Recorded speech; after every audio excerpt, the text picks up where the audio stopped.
world building, something that really brings in players to your game, whether you're a game designer or a dungeon master like I am, well, that is one of the key things to making eternal classic out of what you're trying to do, which is great for your players and great for yourself to have something to look back fondly on and think about and enjoy, and also to have the game to play about whilst it is ongoing.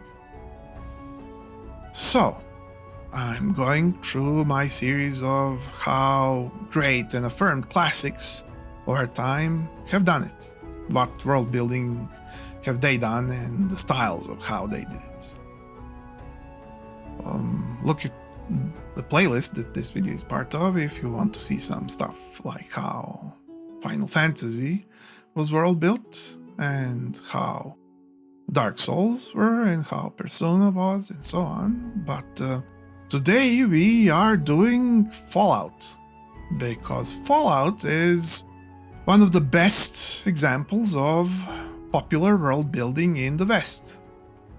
And it's also one of the top favorites of mine, easily. Fallout is a bit different than usual traditional world building. We should take that in mind, and it will help us develop a great skill, because Fallout falls under a type of world building that was popular in the 90s, but is far from popular or even available, one could say, in these days. And that is where it has a freedom to be a bit cartoony. It is slightly like a cartoon. Not blatantly so, but slightly so. Now I'm taking here into consideration every single Fallout that there was. I mostly come from Fallout 2, but I have played almost every Fallout, and some were better than the others, but we Fallout fans know what Fallout is, and we can sort of feel it. We can feel what Fallout we need in order to get that Fallout, even if we say have to mod it to oblivion to get it after it's published. Or just, Fallout 2. That'll work. Fallout 1, some people tend to prefer it because they want a traditional post-apocalypse. But one should understand that Fallout isn't one. Fallout is a bright post-apocalypse with weird alien situations, cultures, religions, situations, setups. It's something that was popular in the 90s to make a game about your wild dream. That despite some nightmarish mixture here and there, is still a dream, still aspirational, still great for mostly people who reside in it. And despite stuff that is still horrifying in a post-apocalypse, somehow, due to it being a dream, a bit of a cartoon, Fallout makes living in it wonderful and free. Why? Not because of usual post-apocalypse reasons of being free from rules and pillaging a mall, not because of that, but because you can move from one town to another town, and you switched completely cultures more than currently if you traveled from Earth to another planet. It's that drastic. That was one of the biggest strengths, and is one of the biggest strengths, and should be upkept with Fallout.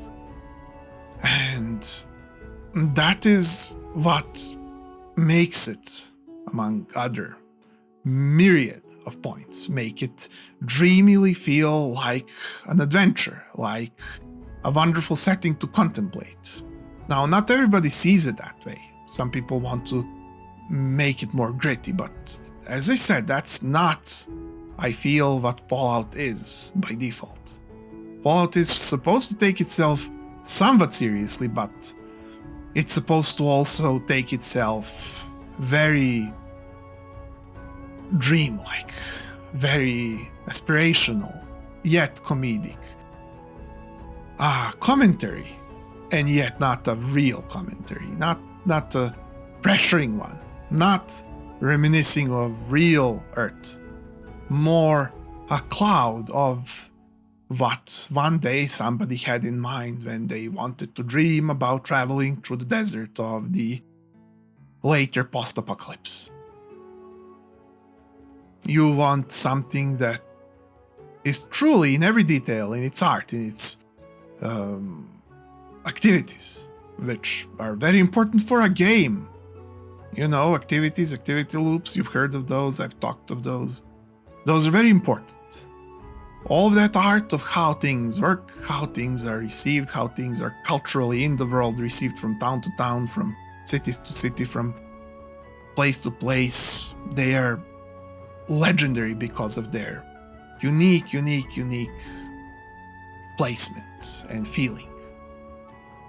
Now, part of that is, as I said, that every place, every town might as well be its own world, its own comic book, its own travel through a history of how its culture came to be and what do the people locally think, and the people themselves, the characters, can be fun because they are different from one another sufficiently so that you can find the kind of party that you want. You can be the kind of character that you want. You can play with kind of characters that you want. They are very, very versatile.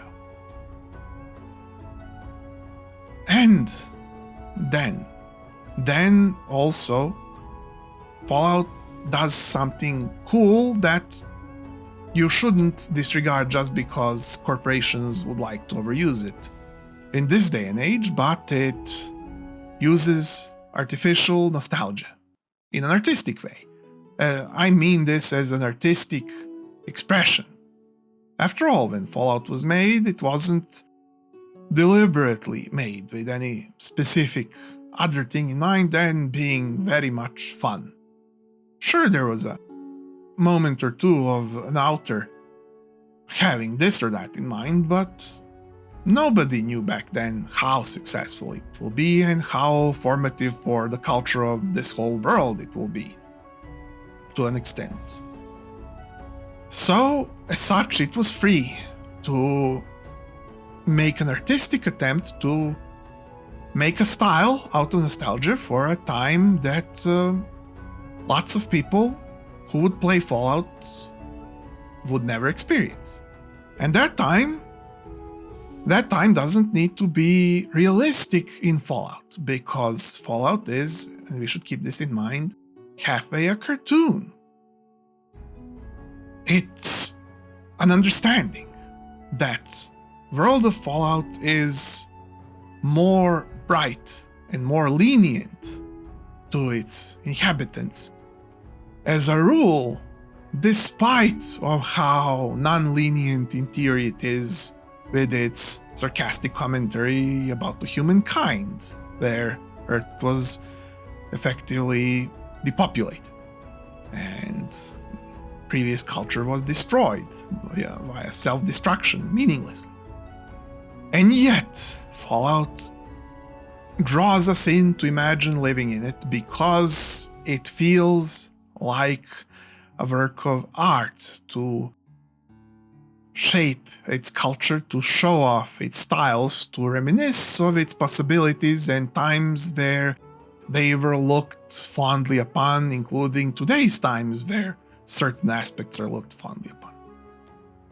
Fallout wouldn't have been as great if people tried to make it a pressuring statement about yesteryear and former times. But if you make it a aspirational, cartoony version that speaks both for and against those times, then it is another world worth visiting. And let's not forget, historically speaking, when you go back into the past enough, you get surprisingly different world than any other time. People who don't learn about history very meticulously, they don't know this frequently, that things are not as they appear in popular culture or how they were taught at school or anything like that. school might try, but its attempts are meager at best and frequently miscalibrated. And then when you watch about history unbiasedly, you learn how much the world in the mind of humans changes from period to period. I'm doing this rogue language, this deep scant dictionary in my shorts currently on my channel, and it's surprising how much different the world was in the imagination of humans then. And that was barely 100 plus years ago at its time of printing. So think about that. So that makes it that if you take these differences seriously and then divide them artistically, strain them into something aspirational and fun and mocking yet beautiful, not demeaning of any of its sides too much, where you can enjoy each and every side to an extent, to a decent extent. That is one of the strengths of importing a former world into an artistic piece for a future alternate world. But let's not forget, that's not all it is. We have a strong thematics of classic presentation of former types of art. That's what I'm talking about, artistic manufactured nostalgia. Just show off the best, most glorious traits of art and style of a former culture, and you'll get something desirable, something proven, something wondrous despite what one may think otherwise. Something that was proven beyond where it came from or where it's going. Something that is an eternal classic when strained from anything else. Therefore, you can put it in a different environment and consider it in your own fashion, in your own way. Have fantasies about that landscape in a different manner. Even if you never experienced it, or even if you did, it can be reminiscent of your childhood, or it can be different. But as long as it sort of attracts that flavor, you know, like how flavorful it feels in horror games to pretend that you're holding a flashlight for real, like when you were little and you were doing it in the dark on your summer vacation and exploring the little bit of woods behind the houses that isn't even a forest, isn't even a park, but to you back then your flashlight was huge and heavy and metal, and it was like a weapon that spews all that light into unforeseen, unexplored dark. And the flavor of that activity just translates easily into that horror game. Therefore, flavors of that feeling, of those analog components, of those switches, of those cathode tubes, feelings of brass and feelings of curved lines, feelings of speech and feelings of style. All that will breed of activity that is relaxing, that is like coming back to something or going somewhere where there's more vacation-like activities, where there's more activities that do not burden us with current Earth. Is this escapism? No, it's artistic war for making something that we can bring back home with us and then try to make in a different way. This is kind of very little applicable to Fallout as such, but when you have good fantasies, you have goals, essentially. You have goals on how to go back home with it and bring it to yourself and bring it to your loved ones and bring it to the world. Nice art will bring better world to the world, and eventually we'll have more relaxing world so that we don't have to even wonder whether it's escapism or not, but rather that we have won that battle and that world is as beautiful as a good video game. But until such and such hundreds of years pass and this comes to be, good game, good campaign for your purposes, whether you're a solo DM that will do this at home for his or her friends, or you're a video game designer, good design for your campaign, for your world building will be something that brings such thoughts of flavorful, restful, exciting, adventureful times to us, without it being empty, without it being just escapism, with it being a meaningful, restful exercise in taking your mind to somewhere where it's wacky enough that you don't have to wonder whether it's sane, where it's sane enough that you don't have to wonder if it's too wacky. And when it sort of jumps that curve and is not sufficiently one or the other, well, then you forgive it, because no person or game is perfect and no world building is completely meticulous. After all, to get it, we had to make it, and to make it, we had to make mistakes. Also, it got sold and bought and remade and so on a couple of times by different people, so there's that. You'll have to filter by your own head, not just say, well, I want it perfectly, completely as I want it. You can have that, but only if you or a person like you does it. If you were lucky once doesn't mean you'll be lucky twice. So you should make your game really yours, whether you're modding it, playing it, or running it, or making it. So, to recount, Fallout has two strengths. It is somewhat, but not fully, a cartoon. It is manufactured to be idyllic nostalgia, even when it does the funny paper jokes about how bad it is.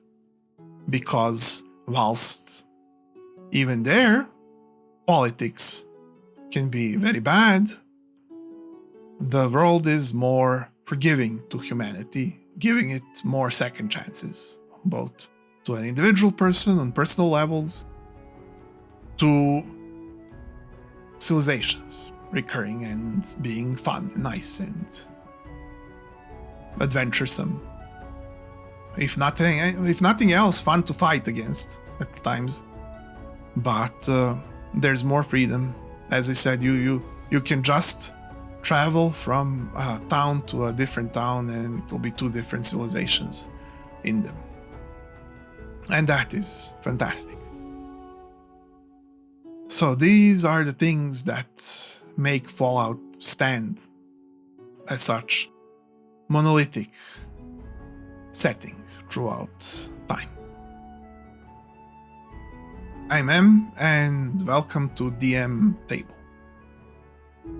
If this was useful or unique, perhaps you can spare me a click and I could see you here next, or even some other week, because every other week I make more such things just for you. So adventurer, player, DM, game designer, whoever you are, hope to see you next time. Bye.